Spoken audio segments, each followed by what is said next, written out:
All right, we're going to start reviewing for your conceptual unit 1B review. First problem says find the xy pair for the value of the parameter. They're giving me an equation in x and t and an equation in y and t. And then it tells me for t equals 2. T is the parameter. They want to know the value of x when t is 2. And they want to know the value of y when t is 2. Okay, so if I distribute, I get x equals 10. And if I do my order of operations, 2 squared is 4, plus 8 is 12. So my ordered pair is 10, 12. Okay. Another one, find the xy pair for the value of the parameter. Again, they're giving me an equation in x and t, x equals t cubed minus 3t. And an equation in y and t, the square root of t plus 13, and the parameter is 36. So to find the value of x, I change t to 36, both t's, and I would simplify, and you get 46,548. If I substitute 36 into the y equation for t, I get y equals the square root of 49, which is 7. So my ordered pair is 46,548, comma 7. All right, complete the following. A, find the points determined by these values of t. Find a direct algebraic relationship between x and y and determine whether it's a function. Graph the relationship in the xy plane. All right, we're going to complete the table like we just did in the last two problems, but we're going to do it for a whole bunch of t's.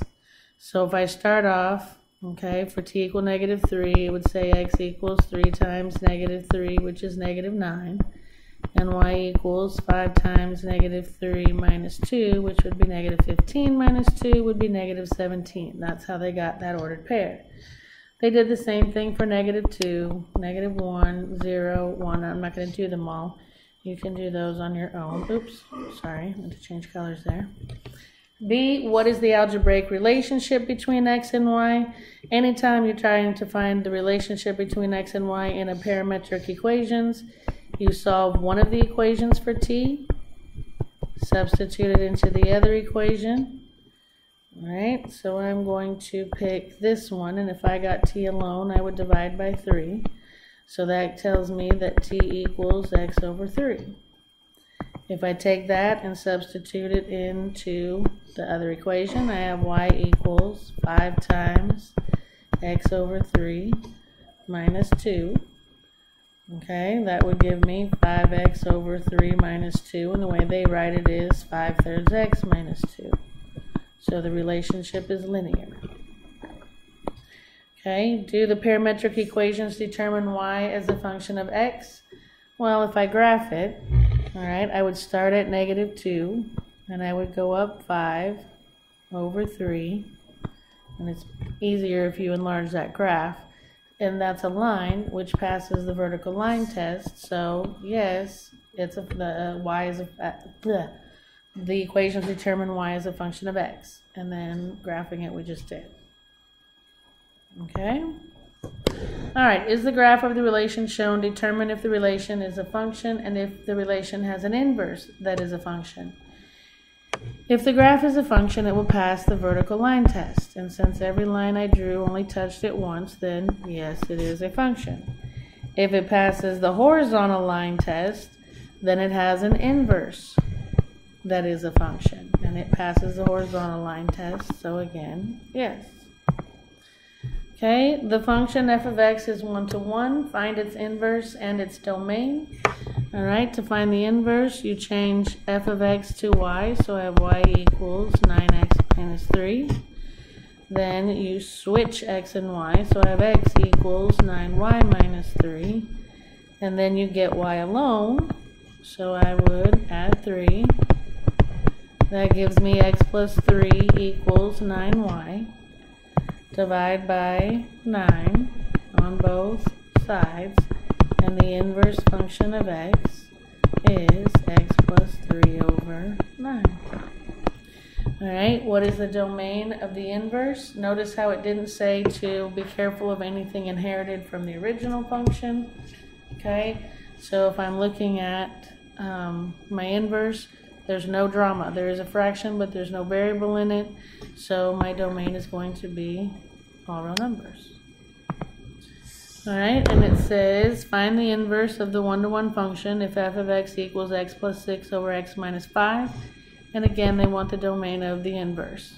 Okay, so I switch to y. So I have y equals x plus 6 over x minus 5.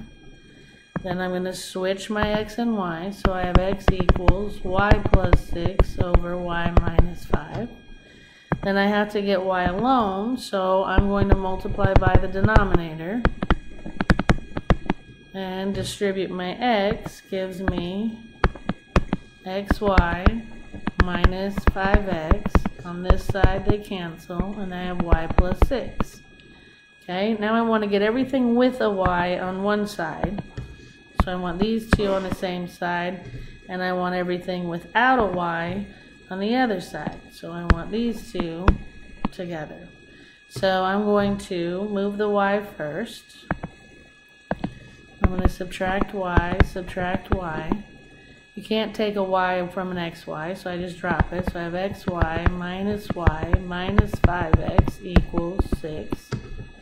And then remember, I want to move that 5x over, so I'm going to add 5x, add 5x. I get xy minus y equals 5x plus 6. And now I have two y's on the same side. I can factor it out. If I factor out the y, they cancel here, leaves the x. Y divided by itself, yes, cancels, but that's 1, not 0. Y divided by itself is, anything divided by itself is 1. On this side, we have 5x plus 6. And then finally, to get y alone, I'm going to divide by, oops. Sorry, I don't know what I just did.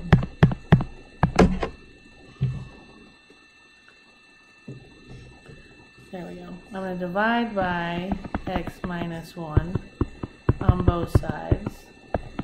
And that gives me the inverse function of f is 5x plus 6 over x minus 1. The domain, well, you have a denominator. So you tell Mr. Denominator, you may never equal 0, which says x may never equal 1. If I draw a picture of that, at 1 there's a hole, but it can be everything else. And if I describe that, it goes negative infinity to 1, union 1 to infinity. Okay? It says find the inverse of the one-to-one function f of x equals the square root of x minus 7.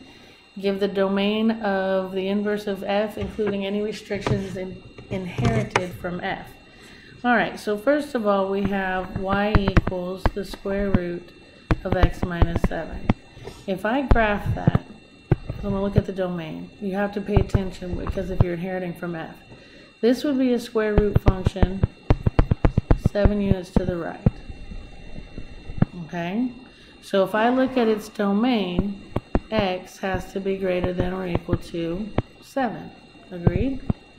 And if I look at its range, y has to be greater than or equal to 0, because the graph doesn't even start till 0, and all of the graph is above 0, going up and down. Okay, so that's my domain, and that's my range of the original function. Okay, now if we start finding the inverse, we're going to switch x and y. So I have x equals the square root of y minus 7. I need to get y alone. So I'm going to square both sides, and I have x squared equals y minus 7. Add 7, and my inverse function of x is x squared plus 7. Now, the domain is going to be opposite. Because x and y are going to switch places. So y has to stay greater than or equal to 7, and x has to stay greater than or equal to 0. So this is my domain of my inverse function, which says starting at 0 and to the right, which gives me a square bracket. My domain then is 0 to infinity. Okay? Alright, find a formula for the inverse of f. Okay, we switch to y. Then we switch x and y. So x equals the cube root of y minus 2. Then I got to solve it for y. So I'm going to cube both sides. And I have x cubed equals y minus 2. And then to get y alone, I'm going to add 2. And the inverse function of x is x cubed plus 2. Okay? Alright, it says determine whether the function is 1 to 1. If it is 1 to 1, sketch the graph of the inverse. 1 to 1 means it'll pass both the vertical, yes, and the horizontal, which this one did. So yes, it's 1 to 1. Now, if you want to get the inverse, okay, the easiest way to do, if you can't picture it, is to pick some ordered pairs. Alright, so I think I picked, and again, I'm estimating this, and my eyes aren't so good, so I'm going to go with -5, -5. How about -2, 0, 1, 0, and let's go with 6, 7. If you want to graph an inverse, pick some key points and switch x and y. So this would be -5, -5, 0, -2, 0, 1, 7, 6. And if I plot those points, -5, -5, 0, -2, 0, 1, 7, 6. And there's my graph. If you try to plot them on the other ones, they won't line up. Alright. It says find f of g of x and g of f of x and determine whether the pair of functions are inverses of each other.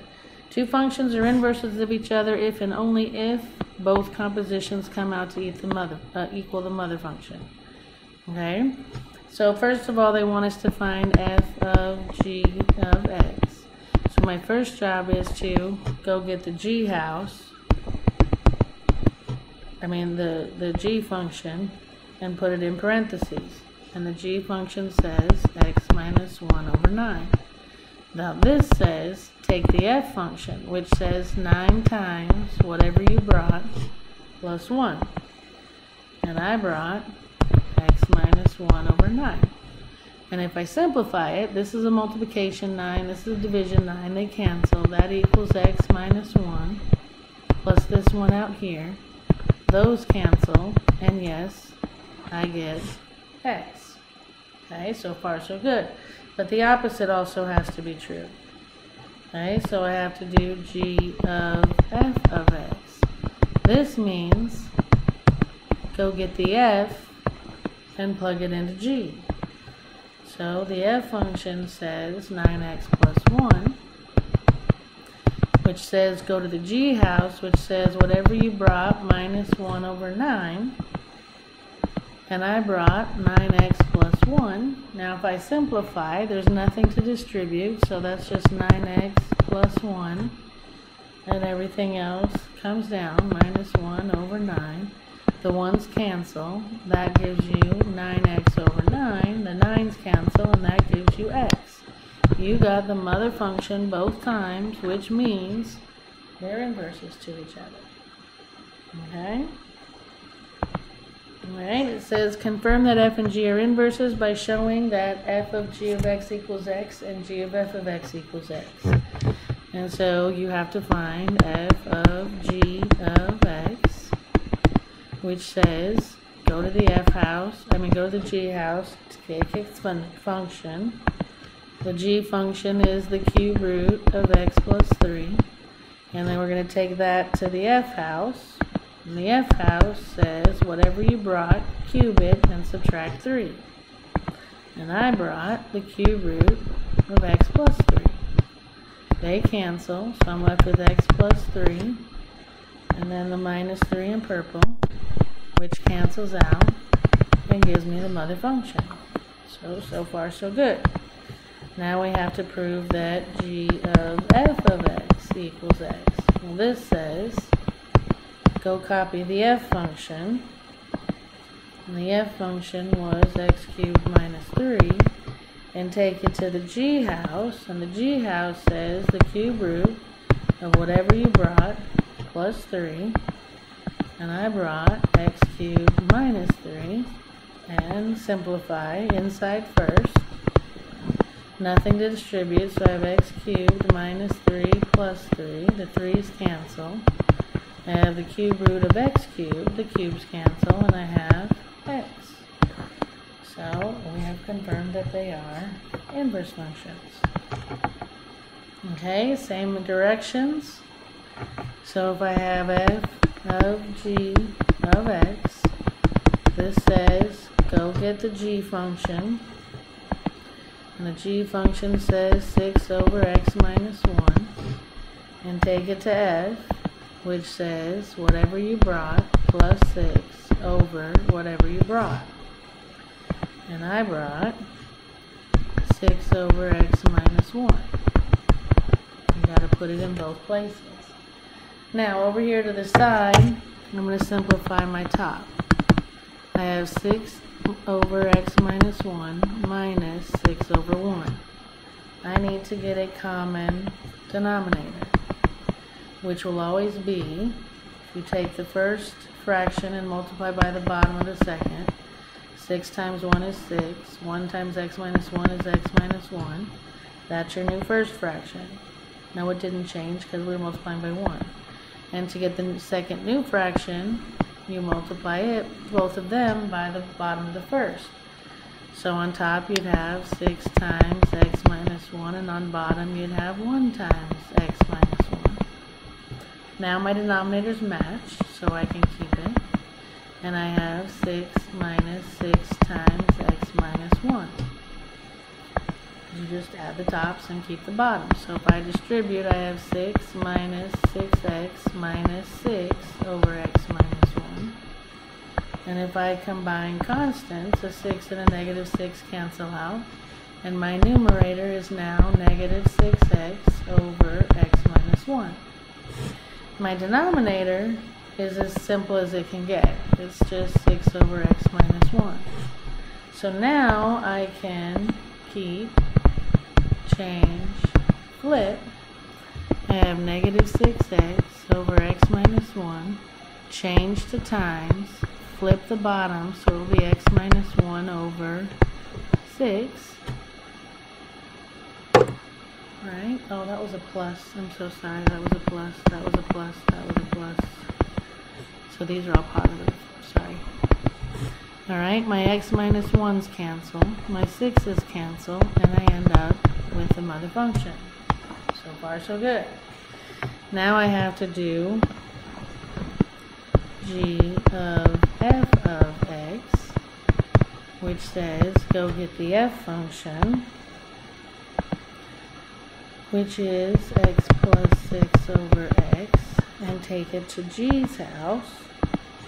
And g's house says 6 over whatever you brought minus 1. And I brought x plus 6 over x.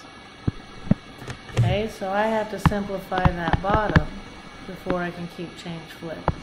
So I have x plus 6 over x plus minus 1 over 1.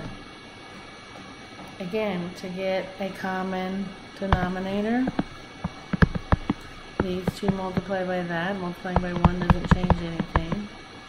These two multiply by x. 1 times x is x, 1 times x is x. Now they match, so I'm going to keep the denominator. So I'm going to keep the denominator, and I'm going to add the tops, and I get x plus 6 minus x. The x's cancel, and my new denominator is 6 over x. I didn't have to simplify the top. So now I'm going to keep, change, flip, keep the 6, change to times, flip the second one, the 6's cancel, I get x for the second one, so they are inverses. Okay? Alright, the exchange rate for converting units of currency x to units of currency y was y equal 1.06x. A. How many units of currency y could you get for 200 units of currency x? They're telling you to replace x with 200. So I would have y equals 1.06 times 200. Type it in the calculator and you get 212 units. Okay, to find the inverse of the function, we take my original function, y equals 1.06x. We switch x and y, so I have x equals 1.06y. Get y alone, so I would divide by 1.06. And my inverse function of x is x over 1.06. So why doesn't Math Excel accept that? Well, it doesn't like a decimal in a fraction. So all they did was type in 1 divided by 1.06 and hit math, enter, enter on your calculator, and it'll tell you that that's 50 over 53. So they're writing the inverse function of x as 50 over 53x, but it's the same thing as that equation. Okay? It says the inverse function represents the conversion of units y to x. How come? Because the original one changed x's into y's, so you just flip it. Now it says for 24 units of currency y, you could get how many units of currency x? Most people plug in 24 to right here. No, remember, this is switched. So what was x is now y, what was y is now x. So even though they're saying this is a y, I plug it in for x. Or, even simpler than that, go to the original function, which said y equal 1.06x, and change y to 24, divide by 1.06, and you'll get x equals 22.64. Okay? Alright, it says graph the following function, y equals x squared minus 3.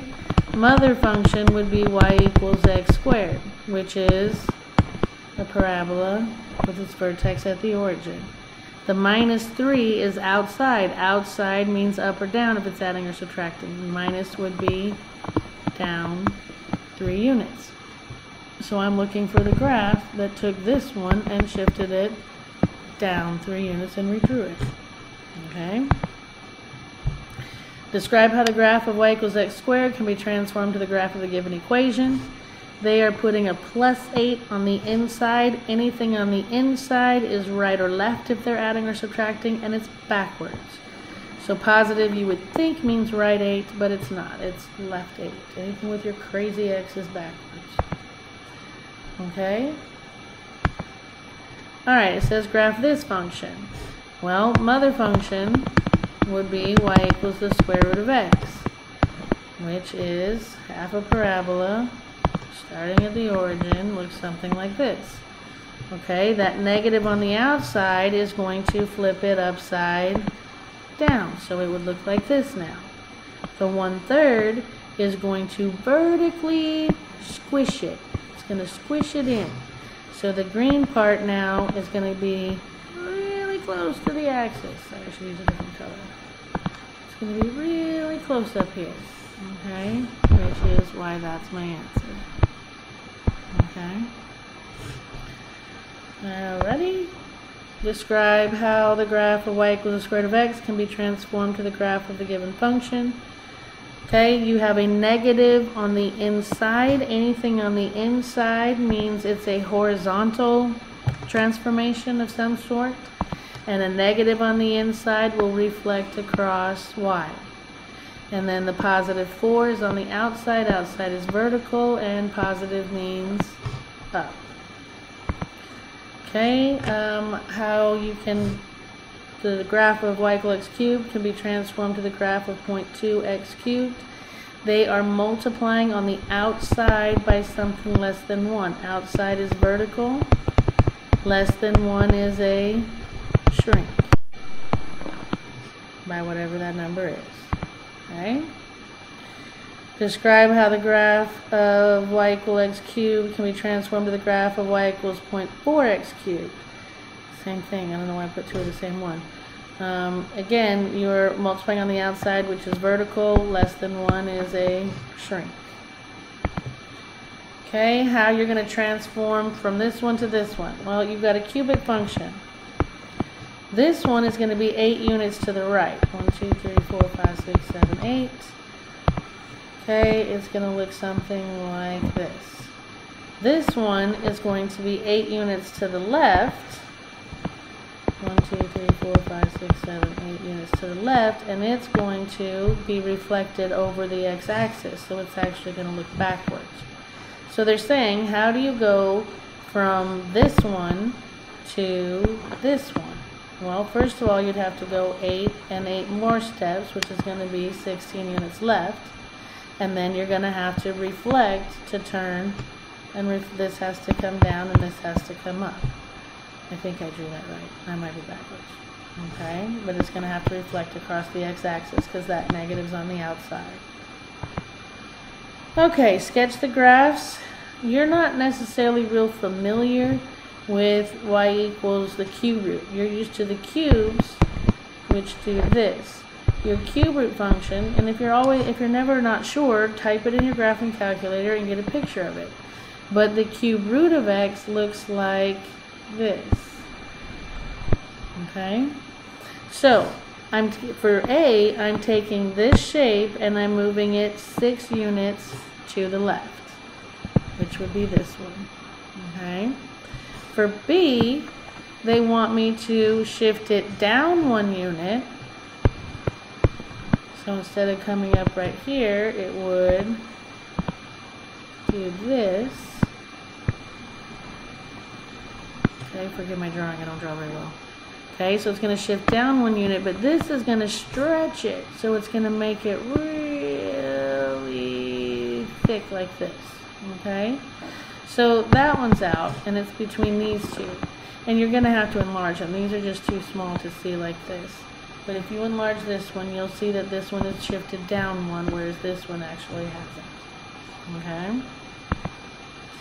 Alright, find the equation of the given graph. Well, I'm looking at the picture and my multiple choice answers, and I'm seeing that the mother function would be y equals the square root of x, which should be right like this. So if I just kind of look at my vertex and see how far it shifted, and it looks like it went 1, 2, 3, 4, 5, 6, no, 5, I'm sorry. It went 5 to the right, and it went up 1, 2, 3, and it turned over. So instead of coming like this, it turned upside down, which means there's got to be a negative on the outside of the function, right? So my equation would be, here's mother, right? If I want to go 5 right, I put minus 5 inside. If I want to go, I'm sorry, from x, not 5. If I want to go up 3, I put plus 3 on the outside, and if I want to reflect over x, I put a negative on the outside, which is b. Okay? Find the equation of the reflection of the f across the x-axis and b the y-axis. Alright, if you're going to reflect across the f-axis, you're making the entire function negative, which means you're going to take the whole shebang and put a negative on the outside and distribute it through. Alright, plus 9x squared minus 3x minus 9. So that would give me positive x cubed, negative 9x squared, positive 3x, positive 9. Okay, if you're going to reflect across the y-axis, then you're just making the x's negative. So I would copy the original function, but instead of x in every hole, I'm going to put a negative x. And then order of operations, I have to exponent first. Negative x times negative x times negative x is still going to be a negative x cubed. Times this negative is going to make it positive x cubed. A negative x squared is going to become a positive x squared. Times 9 is going to be positive 9x squared. Negative 3 times negative x is positive 3x and minus 9, which is why they got that equation. Okay? Alright, find the equation of the reflection of this function across the x-axis and across the y-axis. Well, again, if you're going to go across the x-axis, you put a negative on the outside of the function. So I would literally write the whole function and distribute a negative, which makes it negative cube roots of 125x. Now, why didn't they write that? Because they broke it down. Okay, if they break down 125 by 5 is 25, by 5 is 5. And because my index is a 3, okay, I need 3 of them to make a perfect cube. So I have 3 5s, that makes a perfect cube. Alright, and the x doesn't have enough exponent to get out, so he has to stay under. So this becomes a negative 5 cube roots of x. Okay, now to do across the y-axis, we change all the x's to negatives. So I would have the cube root of 125 parentheses, and I'm going to change that x to a negative x. And inside, I'd have the cube root of negative 125x. Well, the cube root of a negative is negative. We already established the cube root of 125 is 5, and we didn't have enough degree to get any x's out, so that had to stay under the cube root. And that's why, uncommonly, they ended up being the same. Okay? Alright, use the graph of y equals fx shown at the right to choose the graph of the absolute value of the function from the four shown. Absolute value of a function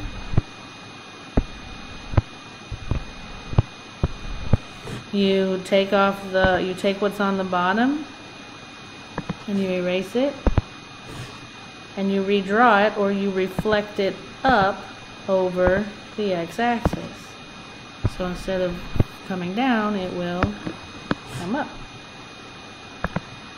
Okay, they're doing the absolute value and then reflecting. So just like I did a second ago, I'm going to erase the bottom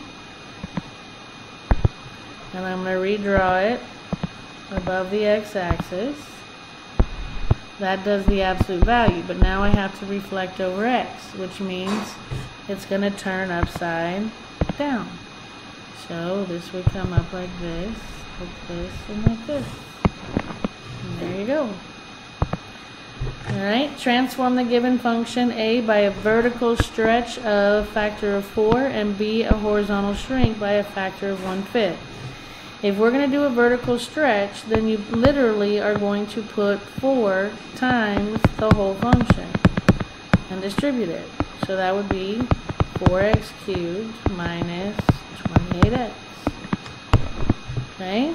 If we're going to do a horizontal shrink, then you replace all of the x's with a horizontal shrink. If you want it to shrink by a factor of 1/5, then you would actually change all of the x's to 5x's. Because remember, you're going to do the opposite. That says technically to multiply by 1/5, but you know with our crazy x, it's always backwards. So we're going to multiply by the reciprocal, which is 5. So if I take 5 cubed and x cubed, I get 125x cubed. Distribute, and I get negative 35x, which is how we got that. Okay? The graph of this can be obtained from the graph of the absolute value function by which transformations. It says, what is the horizontal shift? That means I'm looking on the inside. Anything horizontal is inside. So I'm looking here, which means 5 units right. What factor is the graph stretched or shrunk vertically and reflected? Vertically is outside, and I'm looking for stretching or shrinking as multiplication. They're going to shrink it by 1/5 and a negative on the outside means it's going to reflect over x. And then the vertical shift, anything vertical is outside, and plus 2 means up 2. Okay, write an equation for a function that has a graph with the given characteristics. It's got the shape of y, so they're telling you the mother is x squared, but it's upside down and shifted to the right 6 units. If I'm going to shift to the right, that means I'm inside the square, and right would mean plus, but inside is backwards, so it'll be minus. And then upside down means outside by a negative.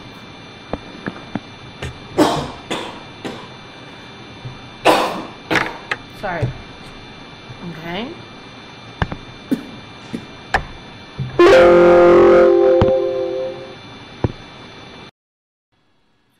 Sorry, I had to have a coughing fit there. Okay, this one, the mother function was an absolute value function. They want you to stretch it horizontally by a factor of 8.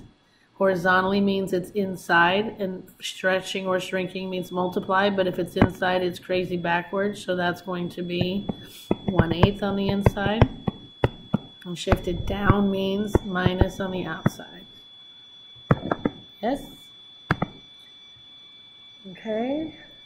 It says use the graph of y equals f of x to graph the function 2 times the function plus 4 minus 2. Alright, to do this, and really you need to make these graphs bigger to see it, but I'm going to take the endpoints that they've kind of bolded for me. That would be negative 4, 0. That one would be negative 2, 1. This one would be 0, 0. This one would be 2, negative 1. And this would be 4, 0. Now, I always do my x operations first in Asmadep order if there's more than one. But the only thing they want me to do to x is add 4, which means I'm going to subtract 4. That gives me negative 8, 0, negative 6, 1, negative 4, 0, negative 2, negative 1, 0, 0. That's done. Now outside I have 2 things to do.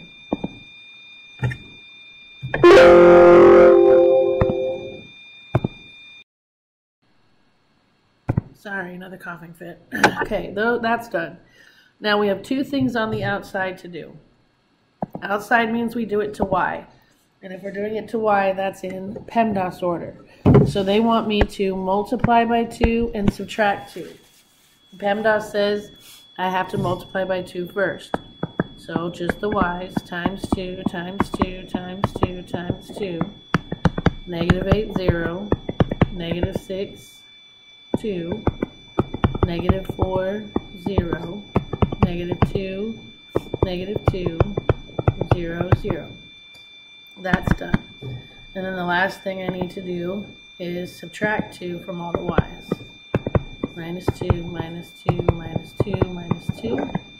That gives me negative 8, negative 2, negative 6, 0, negative 4, negative 2, negative 2, negative 4, 0, negative 2. And if I look at the graphs, there's my 8, negative 2, my negative 6, 0, negative 4, negative 2, negative 2, negative 4, and 0, negative 2. Alright, translate into an algebraic expression. 4 more than 4 times the number. 4 more than 4 times the number. They just wrote it properly. Alright, one more time. Well, they just wrote it properly, and they wrote 4x plus 4. Okay. Express 46% of a number q as a mathematical expression. Remember, that means multiply. And this as a decimal would be 0.46. When you're saying multiply it by this letter. Put the 0 on. You're entirely too young to see naked decimals. Okay? The area of a rectangle whose length is 17 more than its width, x. Well, we know area of a rectangle is length times width. If I draw a picture of what they gave me, they're telling me that my length is 17 more than its width, which they told me to call x. So they told me to call this side x, and then they defined length is 17 more than that. Alright, so now if I replace that in my formula, I have area equals 17 plus x times x. Again, it says simplify, so to me that would mean distribute it, but looking at the answer, apparently that's simplified as they want. Okay? A salary after a 2.2% increase. If the original salary is x, so you're originally going to make x dollars. You're going to make more than that, and this as a decimal would be 0.022, but that would be like 2 cents. It's 2.2% of your salary, so you got to make it touch x again. And then where they came up with this is, again, they simplified. If there's 1 here plus 0.022 here, that's 1.022x. Okay? Okay, the sale price of an item marked X dollars if 40% is discounted. So you go up to the register, the tag says X, and you say, no, you're going to take some away. You're going to take 40% of the price. So you're going to take away 0.40x. The reason they're writing this is, again, they simplified. So 1 take away 0.40 is 0.60x. Don't even make the decimals naked. Okay, the total cost is $73,400 plus $6.75 for each item produced. That also means multiply. So you have $73,400 plus 6.75 each. We don't know how many there are. And again, they wrote it properly with the variable first. Okay. Write a mathematical expression for the area of a triangle as a function of the length of the base. Use the letter S to represent the length of the base of the triangle described below. The base of an isosceles triangle, and they want me to call that S, didn't they? Yeah, use S to represent the length of the base, is 1/7 as long as the two equal sides. So they're telling me that this is 1/7, whatever these are. Okay? You're not going to like all those fractions. So would it make sense if I multiplied them all by 7, then I would have this triangle. If this is 7x and this is 7x, then this would just be x. Agreed? Okay. Now, they want us to write the area of a triangle. The area of a triangle is 1/2 times the base times the height. Okay, hold on just a second. Alright, sorry about that. Okay, so there's our formula for area of a triangle. Okay, the next thing we're going to have to do is figure out the height of the triangle, obviously. Well, if I drop this down in the middle, then this would only be half of an x. And let's call this the height, okay? So, would you agree that if I use Pythagorean Theorem to try and figure out the height, I would have h squared plus 1/2 x squared equals 7x squared, correct? Okay, this would be height squared equals 1/2 x squared would be the same thing as 1/4 x squared, because if you square 1, you get 1, square x, you get x squared, square 2, you get 4, and that would equal 49x squared. Oops, this is a plus. Okay, so I'm trying to figure out height, so I'm going to subtract x squared over 4 from both sides, and I have h squared equals 49x squared minus x squared over 4. Now, if I make this look like a fraction, I could put it over 1. So then if I get a common denominator, which would be 4, so times 4 times 4, 6x squared over 4 minus x squared over 4, which gives me my height squared is 195x squared over 4. And if I take the square root of that, I'm going to have to do the top and the bottom. Okay. I'm not going to try and break down 195, but I would have h equals x square roots of 195, because the square root of x squared is x, over 2. And now I know my height, and I know my base, so I'm ready to put it in my formula. So the area of my triangle is 1/2 my base, which they told me to call x, times my height, which is x square roots of 195 over 2. So if I simplify that, on top I have a 1 times an x times the square root of 195. That gives me x squared times the square root of 195 all over 2 times 2 is 4.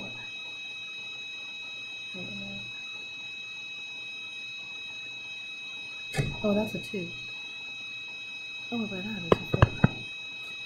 Okay. Yes. And that's the answer. Okay. Practice that one. Practice, practice, practice. You might have to look at it a few times and go through the process. I did. Okay. All right. An employee's new salary is $20,370 after getting a 5% raise. What was the salary before the increase in pay? Well, whatever she was making, we don't know. She got 0.5% more of that amount, and that added up to $20,370. So this becomes 1.05x equals 20,370. So to get x alone, I'm going to divide by 1.05, and you get x equals 19,400. That was her salary before her raise. Okay. All right. At a shirt sale, Jackson sees 2 shirts that he likes equally well. Which one is the better bargain? Well, if we figure up, this one is going to be $34 minus 25% of the $34. This one is going to be $27 minus the 45% of the $27. So if I figure those out on a calculator, I get 34 minus 0.25 times 34. I get $25.50. This one, I do 27 minus 0.45 times 27, and I get $14.85. Okay, so which one's the better deal? Well, that one's going to be cheaper. Okay. All right. The amount in savings account increased from 250 to 255. What was the percent of increase? Percent increase is difference over original equals percent over 100. To find the difference, you subtract. 255 minus 250 is 5, so that's my difference. My original, it started at 250. If I put that equal to P over 100, this gives me 500 equals 250P. Divide by 250, and P equals 2. So the percent of increase was a 2% increase. Okay. The chemist has 2 solutions of whatever that is. One has a 40% concentration and the other has a 25% concentration. How many liters of each solution must be mixed to obtain 104 liters of a 38%? Okay, I like to draw my little barrels, but I don't draw barrels very well. Sorry, my dog is running across the floor with his nails. Ugh. Alright, so he's mixing a 40% with a 25%, and he wants to end up with a 38% solution. They've got to give me an amount of one of them. and they want 104 liters of the 38%. So there's going to be 104 liters here. And that means I don't know how many liters here. But if I had 104 and I put X of it here, then what would be left? Well, 104, take away whatever I put here. I'm not going to put the L's because it's going to be confusing. Okay? So then all you do is multiply, add, multiply equals multiply. So I have 0.40x plus 0.25 times 104 minus x equals 0.38 times 104. If I distribute, if I distribute, I have 0.40x plus 26 minus 0.25x equals 39.52. Combine like terms. 0.40, take away 0.25 is 0.15x plus 26 equals 39.52 minus 26 minus 26.15x equals 13.52. Divide by 0.15 and x equals 90.13333333. So if I want to answer the question, how much? Well, that's x. So there'd be 90.13 liters here. And to figure out how many are here, take 104 and subtract 90.13. And you get 13.87, which they only want to the nearest tenth, so this would round to 90.1. The nearest tenth, that would bump it up to 13.9. Okay. Alright, it says the perimeter of a college athletic field is 104 meters, and the length is, the perimeter. So all of this, the two lengths plus the two widths, 2 lengths plus 2 widths is 104 meters. Okay, and it says that my length is 12 more than the width.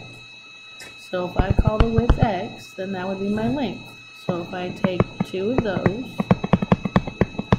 plus 2 of those, that has to add up to 104.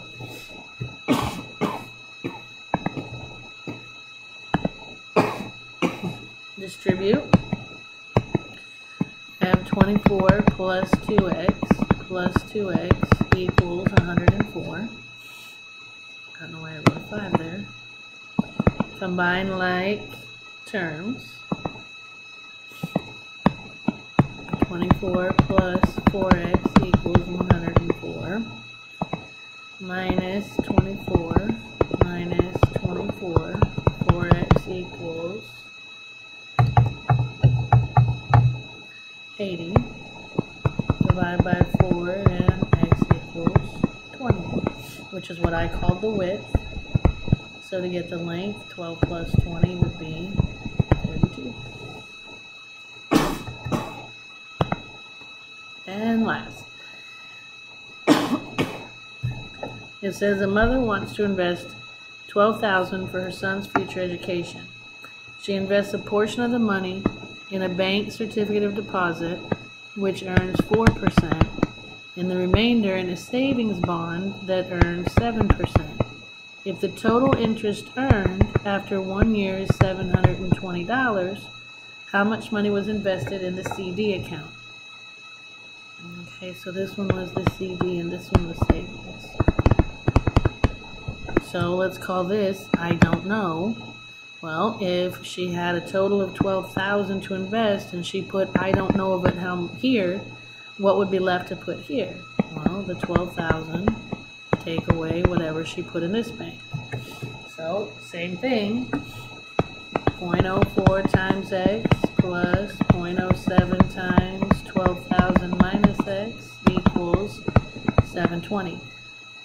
we don't have to multiply on that side because they told us the total payment. I didn't have to figure it out. Okay, so if I distribute, I'm going to have 0.04x plus 0.07 times 12,840 minus 0.07x equals 720. Combine like terms, 0.04 minus 0.07, negative 0.03x plus 840 equals 720. Subtract 840. I have negative 0.03x equals negative 120. Divide by negative 0.03. And x equals 4,000. So in the CD account, then we're going to put $4,000. Now they didn't ask, but if they did, if they said how much should she put into savings, to figure that out, you'd take 12,000 minus 4,000 and you'd get 8,000. Alright, happy studying. I will see you next time. And